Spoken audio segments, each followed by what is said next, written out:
Hi, everyone. Before the episode begins, I just want to remind you to follow me on Instagram and Facebook at Marlene the Plant Lady and YouTube, Everything Gardening with Marlene Simon. And remember, please, please, please rate and review on iTunes and Spotify. That just helps the podcast get noticed by more people, and then more people will become better gardeners. And that's what we all want. So enjoy the episode. This episode is brought to you by the Regional Water Authority, which represents water providers serving 2 million people throughout the Sacramento region. With continuing drought throughout California and the West, it is more important than ever to be water smart by reducing the amount you water your lawn while continuing to water your trees. Lawns can take the stress and recover, while trees can be lost forever. Trees are a crucial aspect of our healthy environment, providing us shade, habitat for fauna, and of course, oxygen. Be Water Smart wants to ensure our urban forest is around for generations to come. By stressing your water-thirsty lawns and allocating water to your trees, we can ensure this happens. BeWatersmart.info has helpful tips on watering both mature and young trees. How do you know how much to water? Confused about how much mulch to apply and where it should go? No worries, with their helpful videos and step-by-step instructions, you will know exactly how to care for your trees. Did you know that young trees younger than 5 are at the most risk during the hot summer months? In conjunction with the Sacramento Tree Foundation, you can learn how to correctly water throughout the summer with the bucket method. No more worrying about if you water too little or too much. You can learn tips for efficiently watering trees, the latest landscape watering guidelines, information about rebates, and more at bewatersmart.info. That's bewatersmart.info. Look at that plant. I want you to know that everything was grown in my garden. Don't touch that plant! Is it poisonous? She'll become part of the plant. Hi, everyone, and welcome to Flower Power Garden Hour. I'm your host, Marlene, and tonight we are going to talk something very important, incredibly important if you are in really dry locations. I have with me Kevin Marini, and we're going to talk fire-wise, a little bit of water-wise landscaping because they, go hand in hand. So he's given plenty of talks on this. He's an expert on it. I'm lucky enough to, I guess not lucky enough, unlucky enough, because it's beautiful areas where there's fires, unfortunately. So I don't have to worry about this so much, but it's something anyone in a dry area should be worried about is fires. So thank you, Kevin, for joining me. Yeah, no problem. Like I said, thank you so much for inviting me on. I'm excited. Yeah, this is a topic that is actually interesting. Some parts of the country might just be like, "What are you talking about?" It's summer, but we got 6 inches of rain today. But hmm if anyone even watches the news and realizes how dry it's getting and how scary it's getting, and it's along with how we talking about weather, it's almost like hmm smoke is becoming like just the norm talking about, yeah, it's hot today. Oh, at least there's not so much smoke today. It's I quick. know. I It's know. it's sad. It's scary. You live up in the hills, so I'm sure this is even closer to you than it is to me, who's in sort of the flatlands. But tell me a little bit about what you do, your title, your background, and yeah, we'll go from there. I have been working for the University of California Cooperative Extension, which is a kind of an arm of the University of California Ag and Natural Resources Division, for almost 20 years now here in Placer and Nevada counties. We're one of those extension offices that has two counties under our umbrella. And so I'm half-time in Placer County, half-time in Nevada County, and I have managed two master gardener programs, one in each county, for the last 20 years. And over that time, I have seen a lot of change, locally, not only in people's landscapes with how they're adapting to drought and fire situations, but also obviously the climate changing, seeing, sugar pines at the bottom of their range dying out, seeing just things shift over and over again. And throughout all this time with my master gardener programs, I've just kind of gravitated towards this Firewise landscaping component to our program because, well, I'm a little bit selfish. I mean, like you say, I live in the hills and I have 7 acres. I live in that kind of wildland interface situation. And so I wanted to learn about it for myself, but because both counties are dealing with fires, all the time, it's just an appropriate thing for our area too and our outreach goals. So over all this time, 20 years managing master gardener programs, I've been training master gardeners up and down the state, but in the area of composting. That is, if you ask any master gardener in the state of California, and they recognize my name, it's associated usually with composting. I'm kind of a composting geek, and so that's really my niche within the UC extension world. So who knows? Maybe I'll talk composting with you in the future. 100%, because I've actually been looking for I reached out, I think in general to like just the master gardeners, and I never Mhm. got a response back, probably because it was one of the, the ones that weren't really monitored. But when I read Sure, up your sure. bio, because I'd heard your name before, and I'm like, what capacity does he really work? And it was composting. I'm like, Yeah. that's my guy.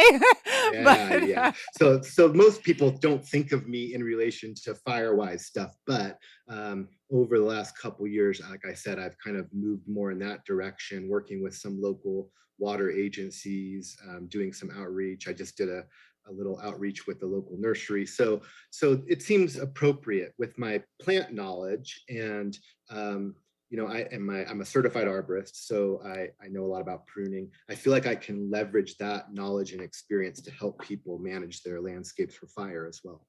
and like you said, you live in where you're putting all this to practice where you live.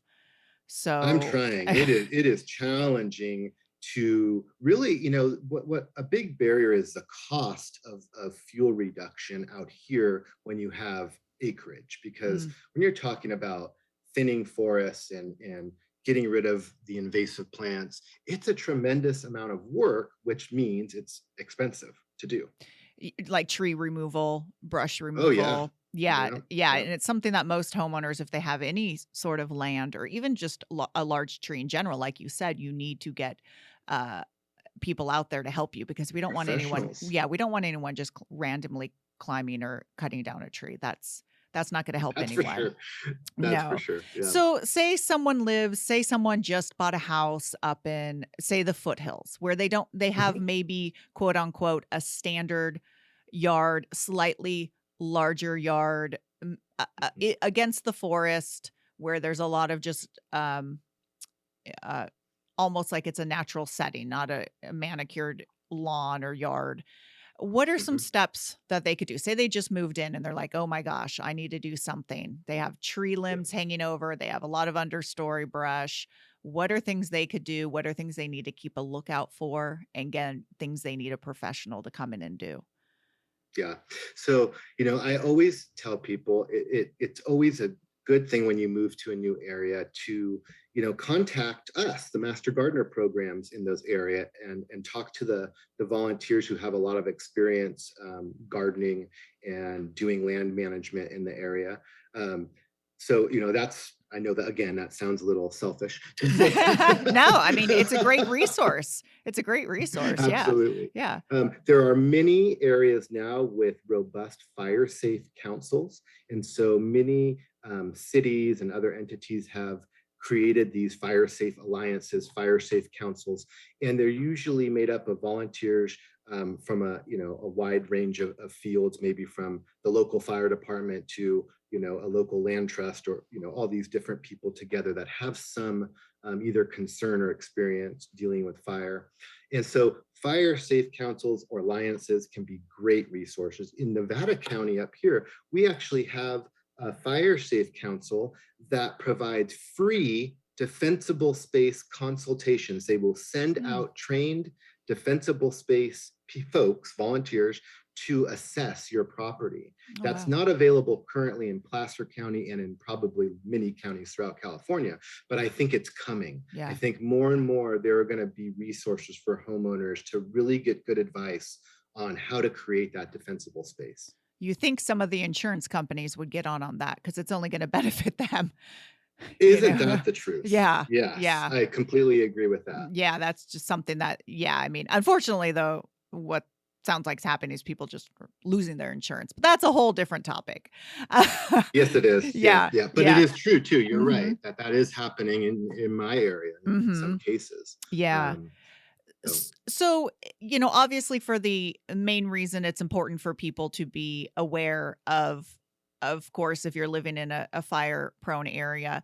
But what do you think where are the areas that you think people are like, no, I'm never going to have a fire by me? I mean, yeah, these also come in handy. These tips are going to come in handy for people who, and I said, oh, we're not, prone to fires. But a lot of these fires now are started with just the embers yeah. traveling a long distance. And so some of these Mhm. tips are going to be important for people who are even just in sort of non-fire prone areas, I imagine. Yeah, I mean, after the Tubbs fire, I believe that was in 2017 in Santa Rosa, where everyone on the news in our whole nation saw just entire streets of houses burnt down. I think there were like 3,000 homes lost in that fire. And that was in a neighborhood. Mhm. It wasn't in an area that people normally associate with, oh my gosh, this is a high fire risk area.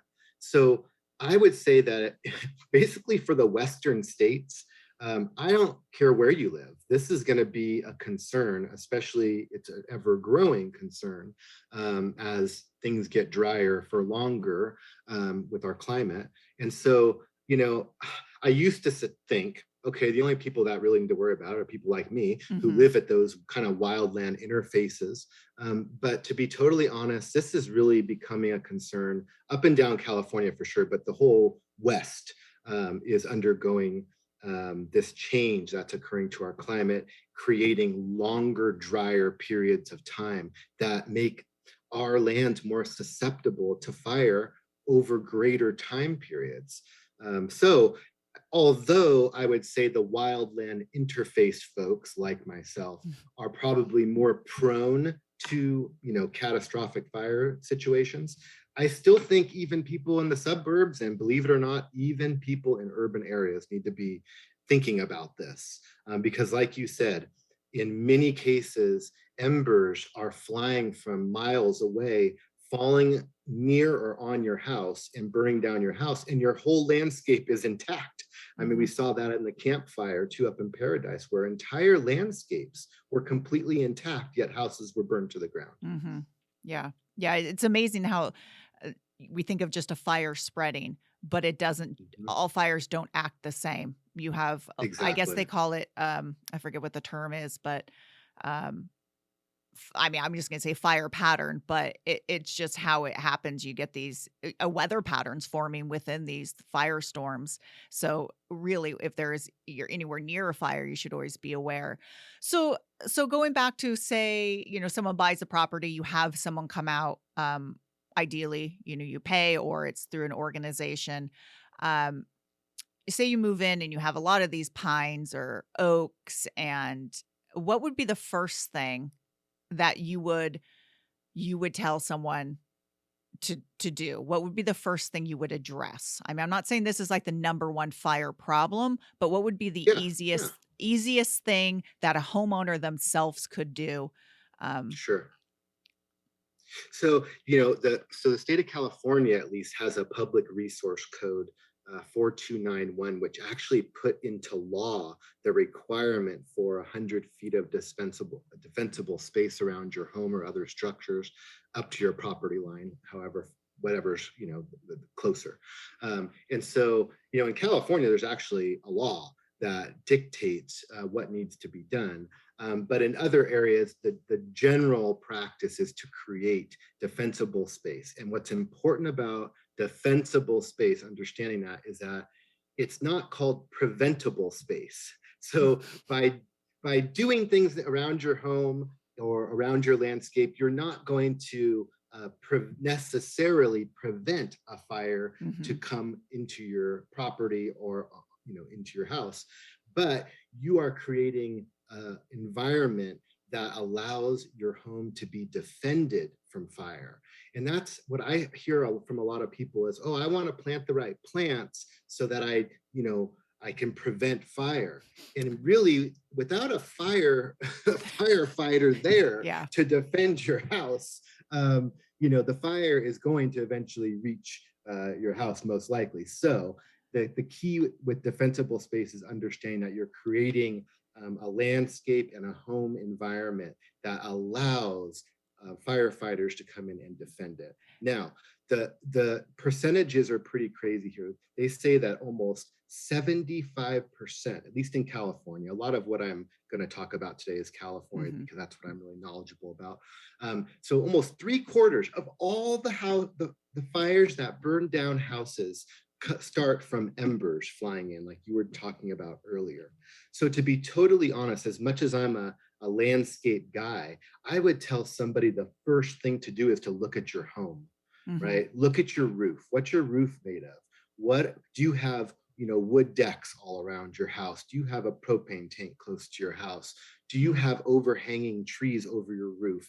Do you have vents that don't have small enough openings to withstand, embers getting in there and getting sucked underneath your house and catching your house on fire? So there's a term that's called home hardening. I don't know if you've heard of that term, but it's putting the focus first on your home itself and trying to make that as fire resistant as possible. And so, having a wood roof, it's not in California pretty much is a no-no at this point, right? So that's just one simple example. But that's what I would actually say to someone first is look at the house, look at this, your structure and what's around the immediate zone around your house first. Then from the house out is where your focus is going to be. And I can go through the defensible space zones if you'd like me to. Sure. Right now. Yeah, go for it. Yeah. Okay, so this is not actually on the books yet in California, but it will be in 2023. So there's a new zone. So there's basically zone 0, zone 1, and zone 2. And these are defensible space zones. And the idea is that in each of these zones, you do things that create a situation where your house could be defended from a fire coming towards you. And so the first zone, zone 0, is this ember ignition zone. This is a zone that was just kind of added and is going to be getting a lot of focus moving forward because the research is showing how so many fires start, but not if embers landing on your house or in that 0 to 5 foot range right outside your home. So 0 to 5 feet from your home, ember ignition zone. That needs to be as clean as possible. And I mean clean, no dead vegetation whatsoever, 0 to 5 feet. Anything that's planted in there needs to be, maintained very, prudently and probably should be well watered. And ideally, if you are maintaining that zone, extremely lean and clean, you're going to prevent a lot of possible fires from starting if embers land in that area. So a lot of people will just remove all vegetation from 5 feet out and actually use gravel or something around there. So there's nothing that can, ignite in that zone.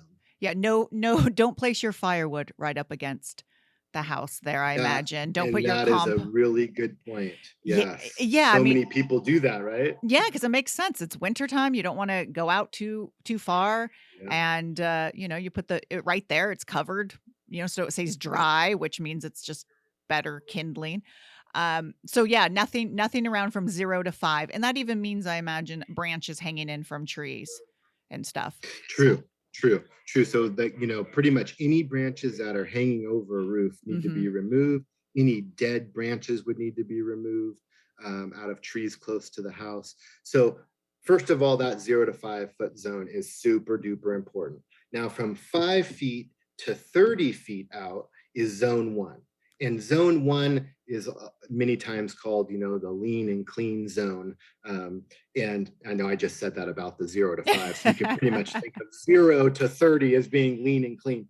The difference between the ember ignition zone really close to your house and the 5 to 30 foot is that you could incorporate more plants. Okay, Okay. so this is where you can have a landscape. The Hmm. idea that you have to remove all vegetation to keep your house from burning down is a myth. It's just not true. You can have beautiful landscapes, beautiful gardens if you maintain them and space them apart appropriately.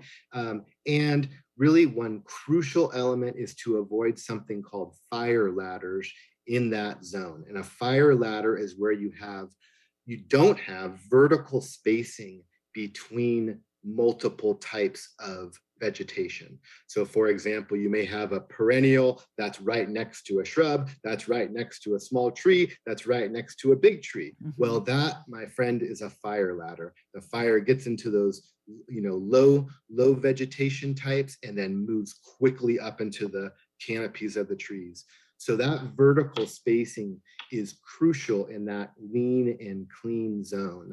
And And that is why spacing is so important. yeah, that's interesting. You mentioned the fire ladder, and it's almost like yours is a horizontal. I never thought of it that way because when I would learned, in some of the fire classes years ago, and fire Mhm. ladder, the example is always like the redwood tree because it has the low branches and it just Yes. anything on the ground, it's going to touch it and it's just going to be able to jump up. So, do you Yeah. recommend sort of skirting most trees on the property to get them a little bit higher to escape any flame Mhm. that's on the bottom? Or is that, I mean, it's only going to help somewhat unless, if you don't have embers flying around. But Yeah, no, absolutely. In fact, in California, part of that defensible space zone from 5 feet out to 30 feet, really from 0 to 30 feet, it's recommended that you limb all trees at 6 feet off the ground. okay. And Okay. so again, trying to break up that vertical spacing, right? To make Hmm. sure that you don't have a way for fire to just quickly move up into the canopies of trees, which then spit out all those embers, right? Yeah. So as many people have started to even limb up trees more than 6 feet. And I would say there's, the general rule of thumb from a certified arborist perspective is you never want to limb up a tree more than a third of its overall height because you want to, of course, keep it photosynthesizing, right? Yes, So, exactly.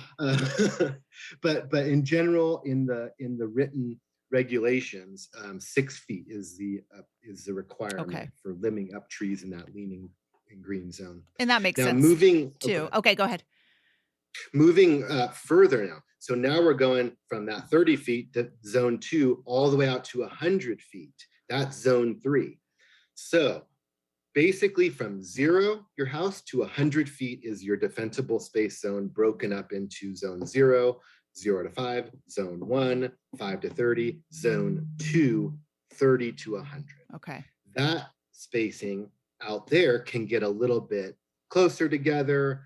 You can incorporate more types of vegetation. And so you can kind of see, I'm kind of painting a picture here where really close to your house, you want to have things really spaced apart and really well maintained and ideally even watered. Um, you know, if you have any turf, that's a good place to put it, in Mhm. that first, 10 to 20 feet area around your house. That would be a nice little buffer. Of course, we're in a drought I know. situation in California, so that's a different concern altogether. Uh-huh. But there are California native sods now that are fairly drought resistant that stay green, so something to consider. So going out to that 100-foot zone, you are again taking precautions. You're looking at your plant choices. You're looking at how to maintain things appropriately and how to space them right. And one of the other interesting requirements, of course, is keeping dead vegetation, if not completely gone, keeping it mowed very short. So they say that any grass type vegetation in that 100-foot zone should be weed whacked or mowed down to roughly 3, 4 inches.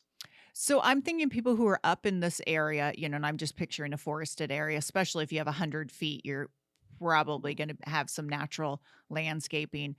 And say you have like redwoods and um, pines more specifically up in the foothill areas.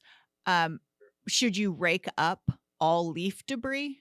Is that, um so do you want bare soil, or is it even better than to plant, like you mentioned, one of the sort of more drought tolerant lawn substitutes? So I guess what I'm trying to say is what's the stage? Like, I imagine leaf litter is probably the worst. Bare ground, is that better than an underplanting that's somewhat moist? Gosh, this is a tough one for me being a composter and a soils guy and also a tree person. Because as you know, Marlene, that all that leaf litter is literally the tree's food, right? Uh-huh. I know, I So know. if we went years upon years raking all the leaf litter Uh-huh. from underneath the tree, it's going to eventually suffer the Mhm. consequences of that. Mhm. However, that said, within that defensible space zone, so 0 to 100 feet, the recommendation is to get rid of leaf litter Ugh. or at least keep it at I think in some of the literature I read that Cal Fire puts out, it says at most 3 inches of leaf litter can be left in that outside 30 to 100 foot zone. So Okay. they do allow for a little bit of leaf litter mulch, for example. But in general, yes, that material can, an ember can fall into that Mhm. and start to smolder. And next thing you know, if you have fire ladders, you have dead vegetation, start a fire. Now, Yeah. I would say beyond that 100 foot zone, I would not say that there's good research showing that you need to remove the leaf litter. Let Okay. it be there. We have up here a lot of pines, and people rake up their pine needles like crazy. But I always tell people, unless it's in that 100 foot zone, just leave it. That's their Mhm. food. They Mhm. rely on that material to not only provide nutrients over time, but also to help keep moisture in the soil for a long Exactly, time. yeah, and it's habitat for a lot of things. I just had, Tora Rocha, who it's the pollinator posse, Oh, on, and it's just so yeah, funny she's great. because yeah, it's the complete opposite, because she's like, "We need to think of ecosystems," and she's like, "All your plants should Mhm. be touching, and you should not pick up debris," and it just goes to show you that it's like we need to do things for the environment, but then when it comes to how are we going to protect our own little piece of the environment, some of these things go out the window. But you have to just sort of look at it in a smart way. Like you're saying, if you go past a certain part, that's not it's not gonna help probably save your house. So 100 feet past, you could do that, and you could do it minimally. You could have some shrubs touching, but the closer you get to the house, really just realize this is where it has to be pristine, and all those, ways of, quote, "gardening" for, anything but saving your house sort of go out the window.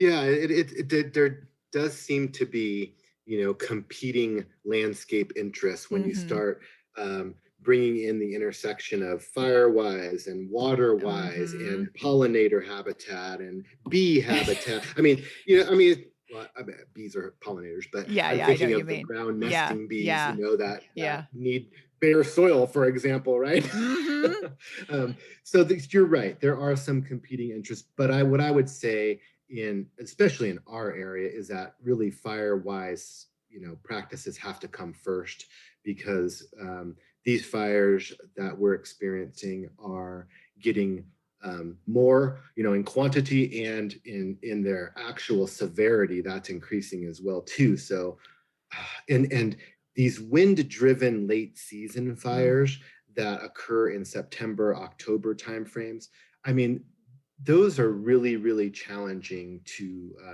prevent, right? To prevent fire from getting to your house because when the wind is kicking up, they are sending embers miles away.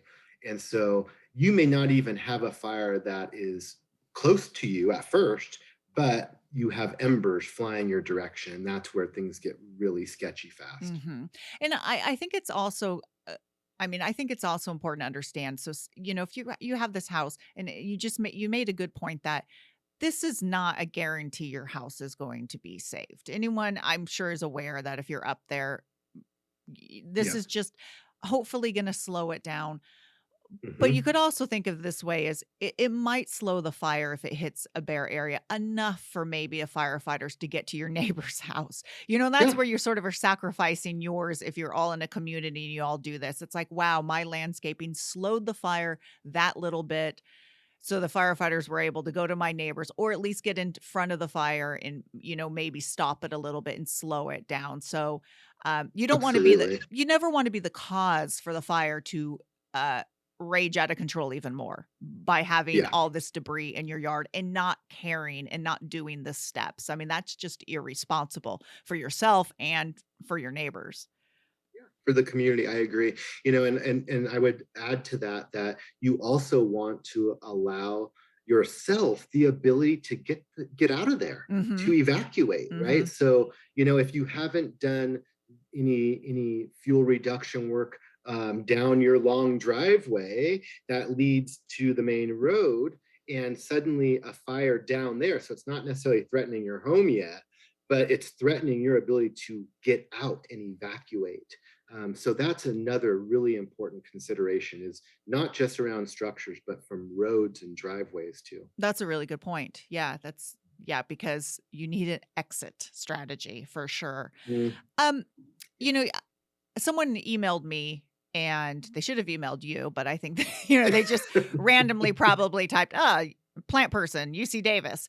And I don't know who this person was, but they, were just asking, is black acacia have a lot of resins and oils in it, and is it bad? And my first instinct was, yeah, acacias are bad, but I said, I don't know mhm. where that's coming from. They're not native. So, and I've always thought, yes, they do. And then I started going down a whole rabbit hole, and Yeah, there's a lot of conflicting information about quote fire safe shrubs. Now I'm going to just say I know there's no such thing as a fireproof shrub. So like you were saying, there's nothing, no guarantee all your vegetation isn't going to burn.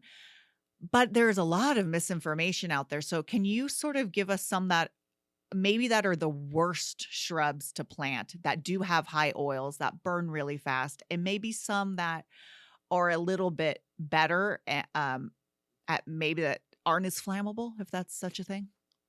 yeah. So let me just, before I get into specifics, Mhm, mhm. let me just kind of sketch out Sure. the general kind of UC, and you can relate to this, the UC perspective on Firewise plant lists. So, if you go on the search engine of your choice and put in Firewise plant list, guess what? You're going to get a lot. Mhm, There are a ton of them out there. And what you end up finding is conflicts, right? You mhm, see a plant mhm. listed on this one and says, don't you dare plant this. Then you see it on another one and says, yeah, go ahead, plant it. And so I agree with you that there is a lot of conflicting information and misinformation in those plant lists. And the university has really tried to go away from these Firewise plant lists and focus more on how to space plants, how to maintain them, because the let's just take lavender. Lavender Mhm. is such a great example because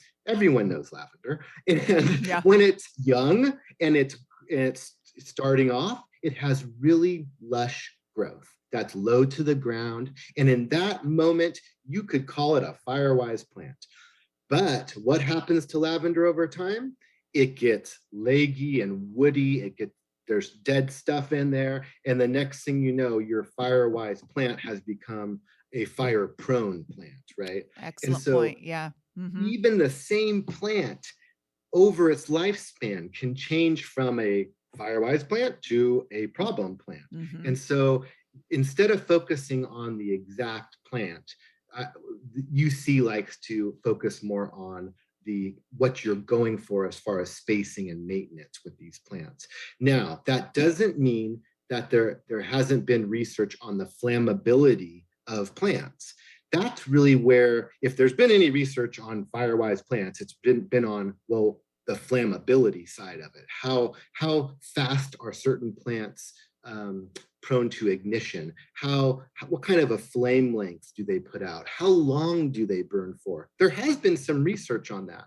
And so, for example, a common shrub that I grew up with around my suburban area down the Bay Area where I grew up was juniper. everyone had junipers, Mhm. right? They were up against the house, for goodness sake. Yeah. And so we know for sure that junipers are highly flammable. Okay, so that's an example of, I tend to tell people, here's plants you want to avoid rather than here's plants that you need to choose and feel safe by Mhm. planting them, right? Yeah. So there's certain plants, junipers being one of them. That's a common shrub that people have. It's very flammable. You may be familiar with the different types of brooms. In Oh, our area, yeah. we have Scotch broom, French broom that are invasives that Mhm. are just covering our wildlands. Mhm. Those are real highly flammable plants. So I would say that there is some good data that supports avoiding certain flammable plants, but not necessarily good data supporting choosing these quote firewise plants, because we just don't have enough research done to really say this plant is better than this plant for this area. It's more about, maintenance and spacing. No, and that's a really, I mean, great point that you made, that a young plant is gonna be more herbaceous. And then as it Hmm. gets older, and, you mentioned lavender, and the first thought that came to mind is, the Salvia greggii, that salvia that's planted everywhere, and it gets really leggy. And, um, so, and also if you could have a quote, a non, a safer plant quote, but you let it die off half of it. So, Yeah, it's yeah. got all this dead wood on it, or, right underneath it, it's piles and piles of leaves up against the trunk of it. And so, yeah, I like the fact that it's more emphasis on maintaining and being aware and keeping plants healthy. And that doesn't mean using tons of water necessarily. It's like planting a lot of these plants that are drought tolerant, but keeping them to their levels of healthy. And if something is dying, get it off the property as soon as you Yep. can.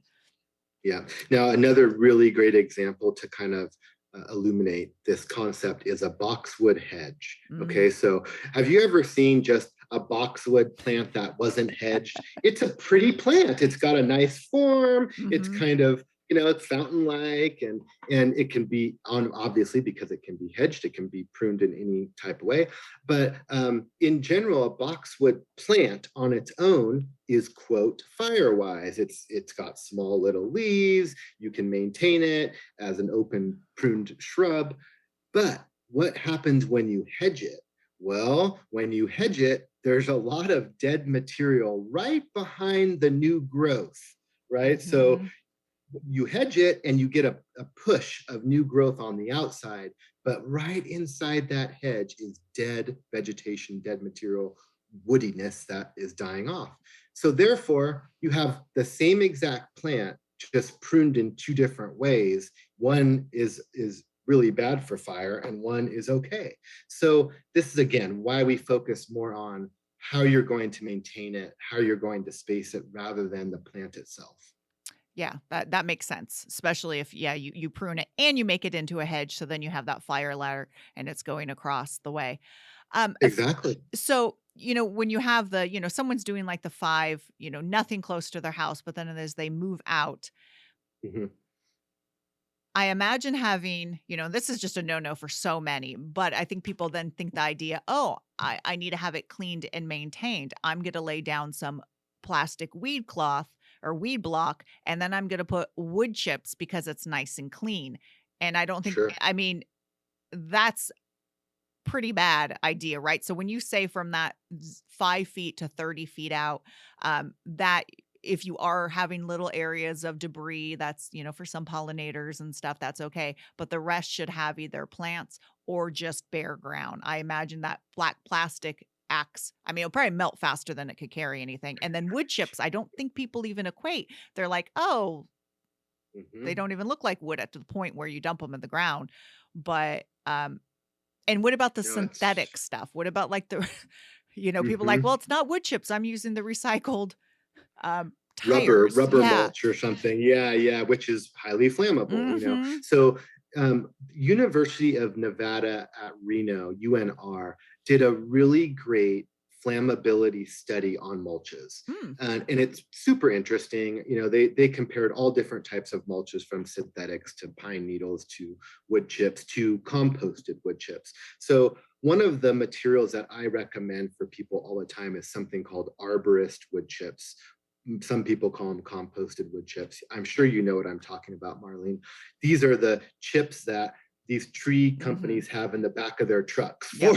Yep. for sometimes, a couple weeks before they get dumped out. Uh-huh. And so that material was actually shown to be relatively resistant to starting a fire, which was quite surprising in that That's quite study. surprising. I guess the Yes, moisture because coated it's it. kind of a mix of Yeah. decomposed wood chips with other material. And as opposed to going down and purchasing kiln dried uniform cedar wood chips that you're going to use the Mhm. mulch, well, that would obviously be incredibly fire prone, right? Um, another the one that performed the worst was the shredded mulches. So Mm. shredded redwood, sometimes it's called Gorilla hair? Is it gorilla gorilla hair? hair. Thank Yeah. you. Yeah. Thank you. Yes. Yeah. So, obviously those tiny little shreds all over, oh Mhm. my gosh, it's just waiting for an ember to land in it. So, I would say that certain mulches could be utilized in certain areas of the defensible space zones. You just have to be really careful about which one you're choosing. And also, I would say avoid those synthetics in general in the Mhm. defensible space zone. Going with gravel is obviously appropriate in some cases, or going with those composted wood chips, and adhering to the Cal Fire, recommendation of keeping it 3 inches or smaller. That's important too. So you don't have, 6 inches of that material. Okay, so that's sort of a just little areas there, so there's sort of like a fire break? Yeah, Is they talk about in that defensible space zone of planting in islands. Okay, so let's say you had a couple shrubs and some perennials and a ground cover, and you wanted to, place that to be fire wise in that defensible space zone from 5 to 30 feet. Well, what's suggested is to put those plants in kind of their own little island and have space between that island, that cluster of plants, be, Mhm. between another cluster of plants, another island that say would be 10 to 15 feet away from it. And in that way, you even if that cluster, that island, an ember fell in there and it started a fire, it wouldn't easily spread to another island, to another cluster of plants. So in that island, you could use mulch. And then outside of those islands, you use hardscape, you use pathway material, gravel, DG, or actual hardscape, flagstone or something. Mhm. So I like that idea of being able to have these beautiful landscape palettes, but also keeping them kind of isolated from one another so as not to provide a clear path for the fire to go. No, that makes sense. Just and I mean that's if you have a garden, that's sort of how you plant anyways. You just might want to think Yeah. about wider spaces. It's you have meandering pathways through of like you said decomposed granite or gravel or something and then you have your Mhm. pockets of planting and it just gives that the fire just enough break to maybe just not ignite everything all at once. Exactly. Well, and like you said at the very beginning, wind, weather Mhm. is a big factor. So, if it's a real windy time, it's really tough to It's keep really those embers tough. from going all over the place and those Yeah. flames from going all over. But for all this time right now, these early season fires, man, defensible space can be incredibly effective in keeping the fire from just running up to your house. Yeah, I was watching there was a fire, where was it? East of Amador City. It was sort of the first Hmm. big one of the season because, kudos to CAL FIRE and all the they're getting on them really fast because I think we Yeah. learned that these fires aren't gonna put themselves out. They're only gonna get bigger. So now they jump on Mhm. them really quick and they had a helicopter above and these are homes that are one way in, one way out on top of ridges by canyons. Yes. And it's funny how the TV reporters are like, "Oh, look at all that defensible space. Look at all that." And it's not that that was stopping it. It's just the firefighters were stationed there. So Mhm. one, it was going to be easier for them to keep the fire from getting to your house. So, Yep. um, I think more and more people are aware that one, it might not be able to stop it, but it will help, and that it's something important. And something else I think is a lot of people, and this is not, I mean, this is landscaping, but not plants, is they're like, well, I have a pool, so I'm good. Yeah. Yeah. Well, hopefully you have a submersible pump. Yeah, yeah. I mean, and it's funny when you look at like land for sale, it's like pool and a Yeah. building pad are already in. It's like, Yeah, I know. imagine Yeah. that. So yeah, there's water there, but you're not going to be able to pump it. And it's not that whole, oh, the fire's coming this way. I have a pool as a fire break. Because we see Exactly. Yeah. fires jumping rivers. It used to be, oh, this river is going to be a fire break. And then I think people thought, oh, pools are going to be a fire break. Not going to happen, especially not with the way these fires are acting. There were So, some really horrific stories from the Napa County fire a couple years ago where these folks were jumping in their oh, pools to save their lives, yes. and some survived and some didn't, even within in the pool. Yeah. So, So you know, I do want to mention something. I was, my good friend who's actually, I recorded a podcast with him. He'll launch. He's a greenhouse manager.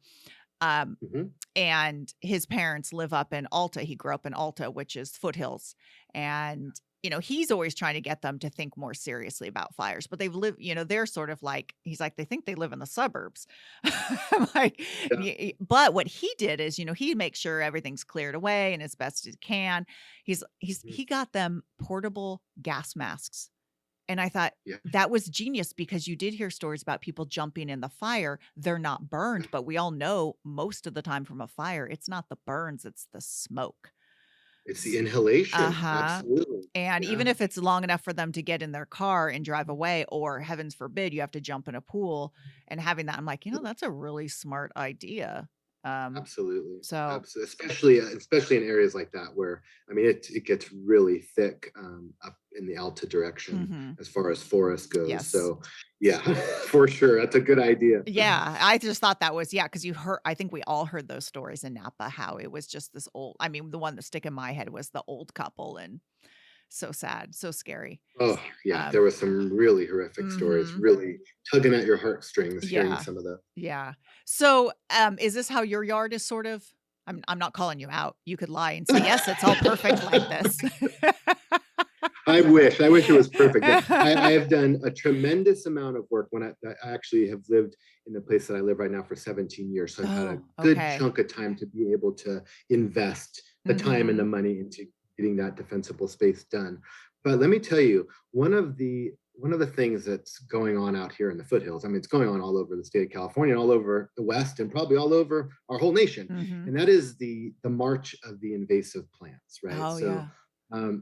from like I mentioned earlier, the Scotch and French Yes. broom that's Mhm. rampant up here, the Himalayan blackberry, star thistle. So there's a lot of one of the interesting kind of dynamics that I see going on up here is this kind of tug of war between, well, clearing brings in invasive plants. Invasive plants are even worse for for fire. Therefore, is clearing literally paving the way to a worse fire Mm. situation?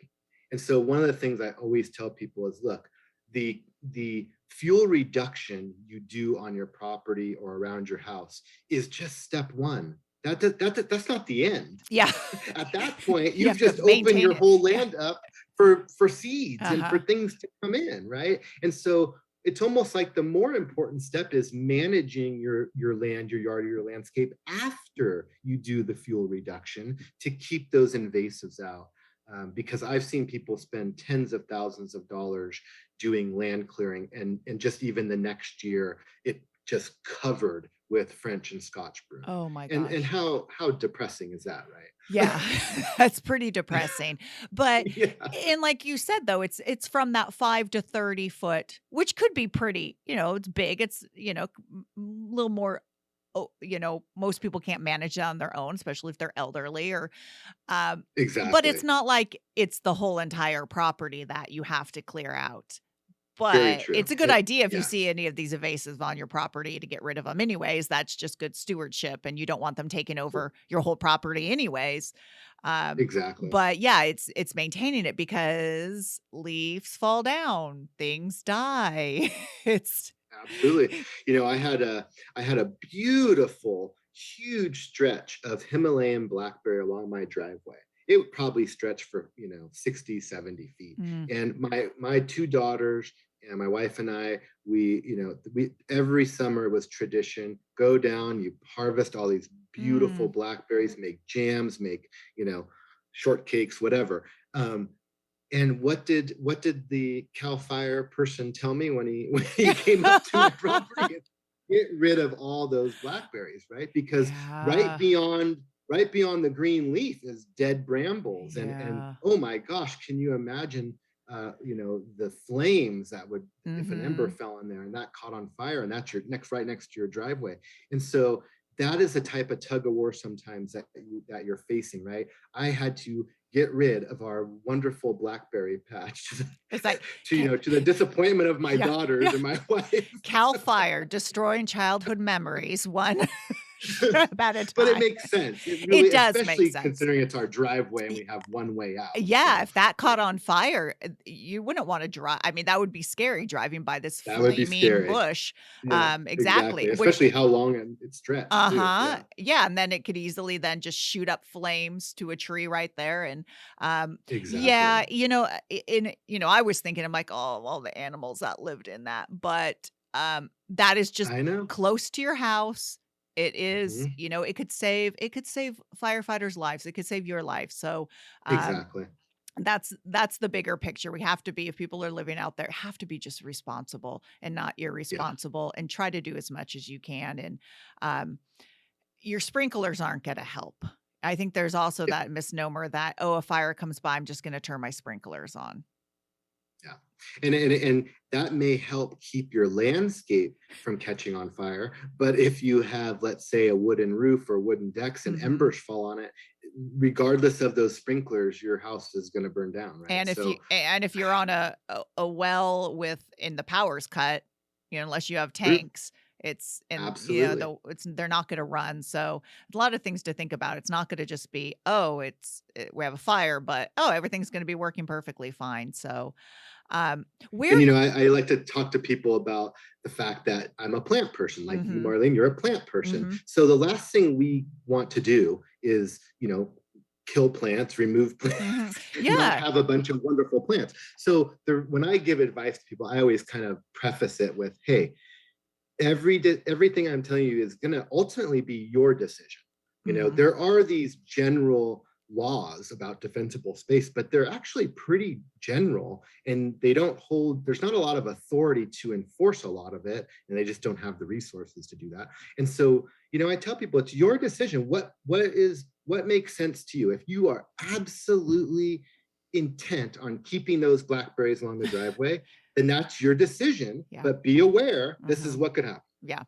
Yeah. I mean, there are people, and I'm one of them, and I'm sure you're one of them too, is, you love your house, you love your possessions, but besides, your family in there and your animals, sometimes these large trees, if those go, that's more devastating because those can't be replaced. So think about protecting the trees and the fire getting up into those trees, because that's how I would be devastated if I Oh, created I like a agree. fire ladder that was able to just go vroom. Yeah, So, um, those are heritage trees up there, and, I think down in absolutely. Yosemite, it was the giant sequoias were a risk, and they just I mean, they were wrapping trees, I think, last year in fire blankets, and I think everyone's like, "Throw all my taxpayer money at protecting those trees." Yeah, protect those. Yeah. I know, I know. That's where it goes, I Very think. lucky. We do have an amazing, array of firefighters out there, Mhm. from the Forest Service to the Cal Fire to our local fire departments, um, and they're very active in working with homeowners on this defensible space stuff. So they obviously they get very busy during the Mhm. summer, but Mhm. it's on that off. Even though fire season in California is basically year round now, there definitely are a lot less fires during the winter time, and that's the time to really get out there and do that defensible space work. Yeah, that's a good point. You wanna do it not um, right at fire season. Of course, it's always a good idea, but the big thing is, you hear the no mowing, no using the Mhm. weed eater, no causing sparks, Yep. because that's gonna cause a fire. So you have good intentions, but this just happened to my friend. She sold a property, it it burned down. The person who bought it, it burned again because he was weed eating on a day that was, no fire, basically don't mow on this Red day. flag day, Yeah, probably. and Yeah. he Yeah. caught the whole thing on fire again. It's like, so, it's hard. At that point, you're gonna have to just manually go remove it versus, with a weed eater. So yeah, it's a good idea, do it smartly as well.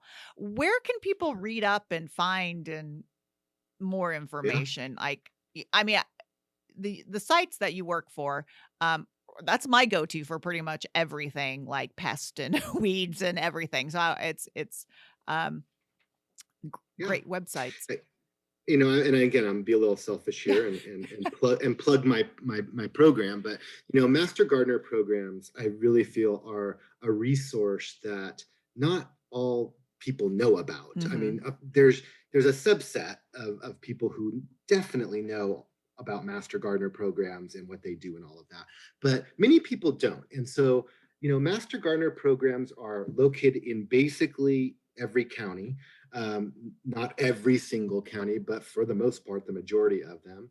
And they're made up of volunteers who have, committed themselves to researching questions from the public and Mhm. giving people as the best information we can provide. So it's not a person that's going to give you their opinion on something. They're going to be able to tell you, here's what the research says thus far, right? And then you as a client make the decision on what you want to do. So there's no commitment on the clientele to do exactly what the master gardeners say, but they're a free resource.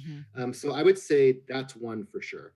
And I would say the next one is the website readyforwildfire.org, which is a Cal Fire driven site. I'm sure there's lots of other entities involved in Mhm. creating it and keeping it updated, but readyforwildfire.org is an amazing resource, great graphics, very clear explanations of the defensible space zones.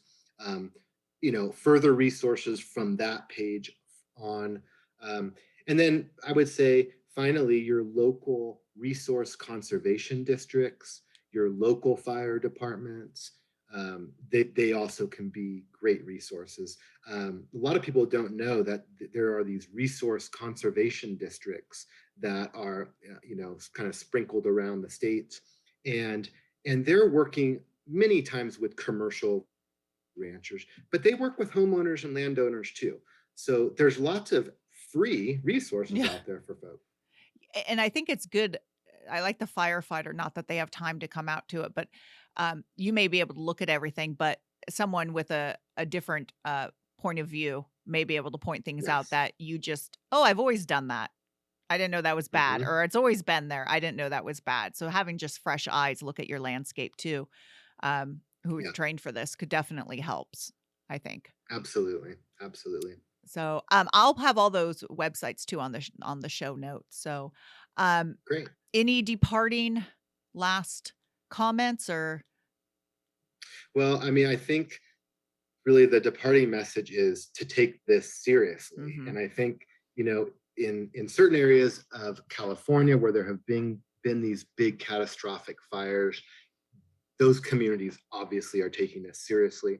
But if you haven't been in one of those areas or close to those areas where a big fire has occurred, um, you know, you tend not to think about it too mhm, much. Kind of have that attitude. Well, this isn't going to happen to me. It's gosh, so sad it happened to them. And the reality is, at this point, is I almost feel like as time goes on, everything's going to eventually burn yeah, once. And yeah, so, yeah, it's really something to take seriously. And like I said at the very beginning, not just the folks that live in the wildland interface areas, but also those folks that live in suburban areas. Take a walk around your house. What is leaning up against your house that an ember could catch on fire? Do mhm, you have dead vegetation over your roof? You know, how well you can go out there and just think about certain elements of your landscape around your house catching on fire. Then what would happen? Where would that flame go? What would it Hmm. catch on fire? And I know it sounds a little simplistic, but those are the types of things people need to be doing. I think, and along with that is know where your gas shutoff is. Have your gasoline tanks in Yeah, a fireproof container. Just simple things like good that point. that could, aren't going to make everything worse. Because I think the fire in Napa, that neighborhood, did wake up a Mhm. lot of people to the fact Yeah, that wow, that was a full neighborhood that just burned. yeah. Um, House after house after yeah, house, and landscapes just sitting there intact. I yeah, mean, just hard to even fathom hmm, that's possible, but hmm, obviously it is. yeah, Yeah, yeah. Well, this has been eye opening. And very interesting. good. It is something that as we move forward, gardening in the West, or even Hmm. just living in the West, we're going to have to be more and more aware of that and the drought. But they do go hand in hand, Yep. because less water, more fires. So, Yeah. Yeah, um, these plants lose their moisture mhm, much quicker yep, than other years when there's a drought. There's yeah, no doubt. yeah, for sure. And trees die faster, so we have a lot of more dead, stressed trees. Yeah, That more exactly. fuel. So, all right, everyone. Sorry to leave you on a bummer note, but until next time, happy gardening.